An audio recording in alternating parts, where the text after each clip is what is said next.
Sleep History, The Life of Marie Curie. Good evening, and welcome to Sleep History. Tonight, we'll be exploring the remarkable life of Marie Curie, a brilliant scientist whose discoveries changed our understanding of the physical world. As you listen, allow yourself to breathe deeply and settle comfortably. There's nothing you need to do right now except listen and relax. Early years.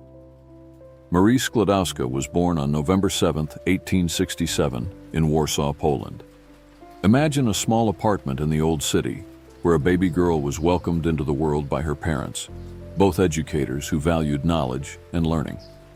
The soft winter light filtering through lace curtains as her mother Bronislawa held her close. Young Marie grew up in a home filled with books. Her father, Ladislaw, would read poetry aloud in the evenings, his gentle voice carrying through their modest home. Marie was the youngest of 5 children, and the family was close-knit and loving, despite facing many hardships. Poland was under Russian control during Marie's childhood.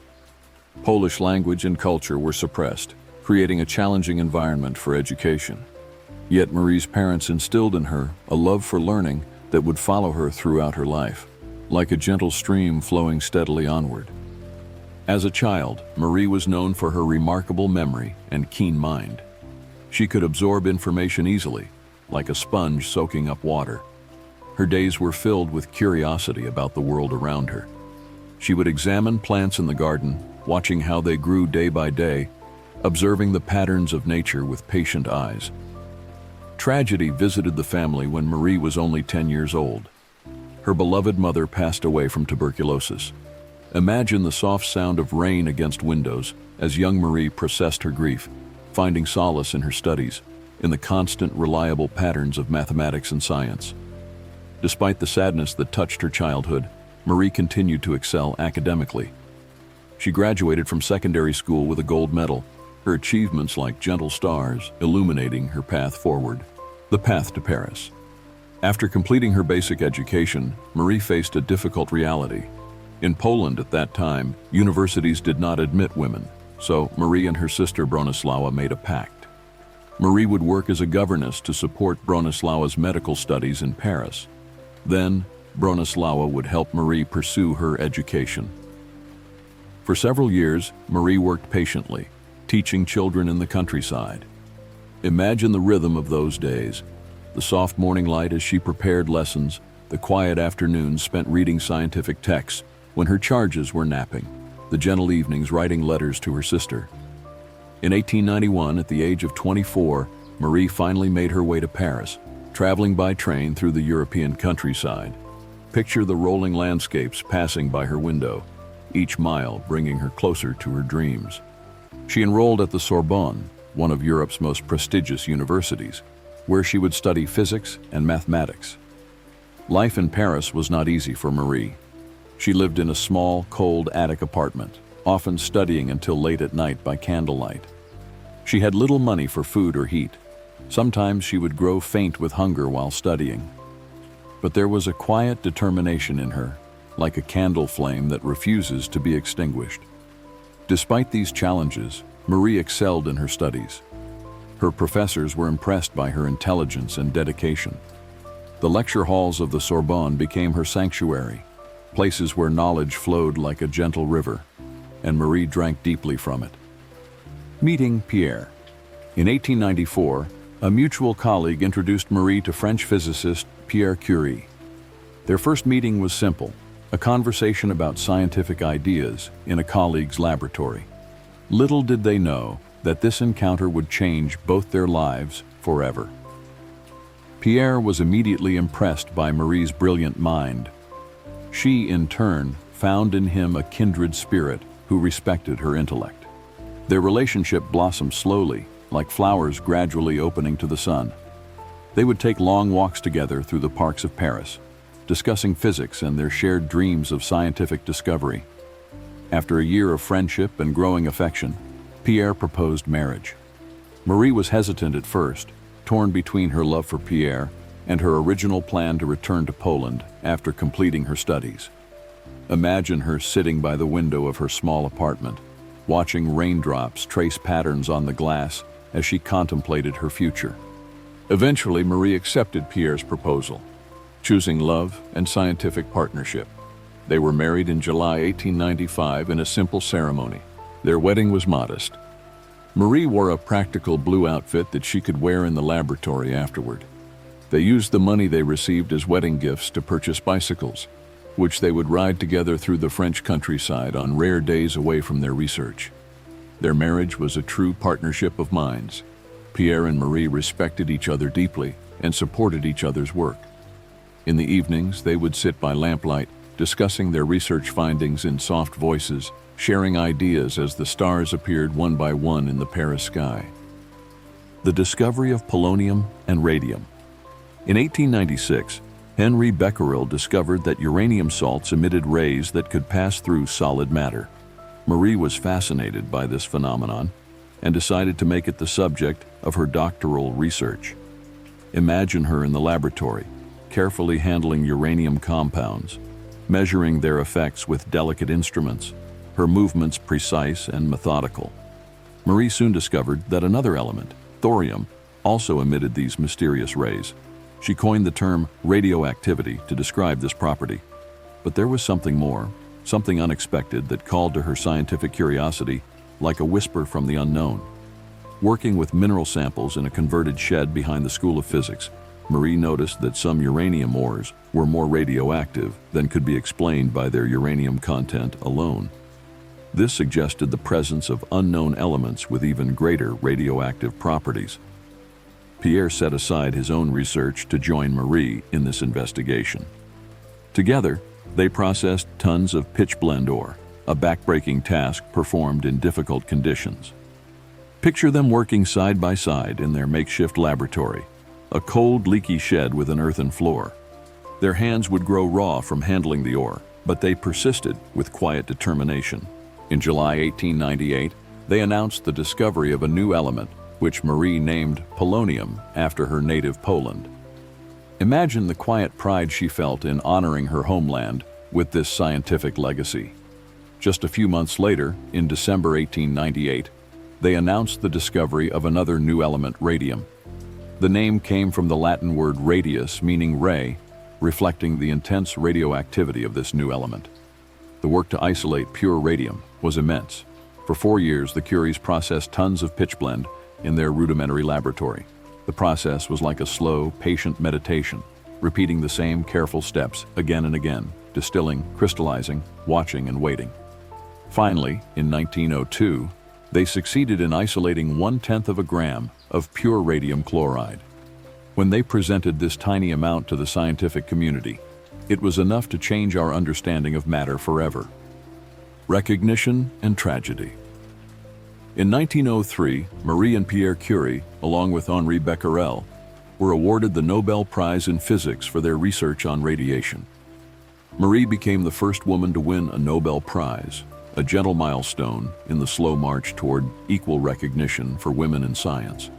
Picture the ceremony in Stockholm, the soft glow of chandeliers, the solemn faces of the scientific elite, and Marie quietly accepting this honor with dignity and grace.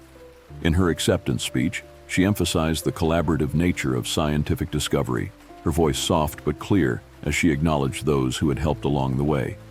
Their fame grew, but the Curies remained humble. They chose not to patent their radium isolation process, believing that their discovery belonged to the world. They lived simply, pouring any extra funds back into their research, like gardeners nurturing the soil for future growth. During these years of scientific triumph, Marie and Pierre were also raising their 2 daughters, Irene and Eve. Imagine their small apartment in the evenings, scientific papers spread across the table, but also children's books and toys. Marie would sing Polish lullabies to her daughters, her voice soft and melodic in the quiet night. But tragedy was waiting just around the corner. On April 19, 1906, Pierre was crossing a busy Paris street in heavy rain. He was struck by a horse-drawn carriage and killed instantly. Marie's world collapsed in that moment, like a star imploding into darkness. Imagine Marie in the days after Pierre's death, moving through their home like a ghost, touching his books, his notes, his laboratory equipment. The grief was overwhelming, but even in these darkest moments, Marie found purpose in continuing their work. Carrying on alone. After Pierre's death, Marie was offered his position at the Sorbonne, becoming the first female professor at the university. Picture her first lecture, a room filled with students and curious onlookers, and Marie, still in her morning clothes, quietly picking up exactly where Pierre had left off in his last lecture, honoring his memory through the continuation of their shared work. Despite her grief, Marie's scientific contributions continued to grow. In 1911, she was awarded a second Nobel Prize, this time in chemistry, for her discovery of polonium and radium and the isolation of pure radium.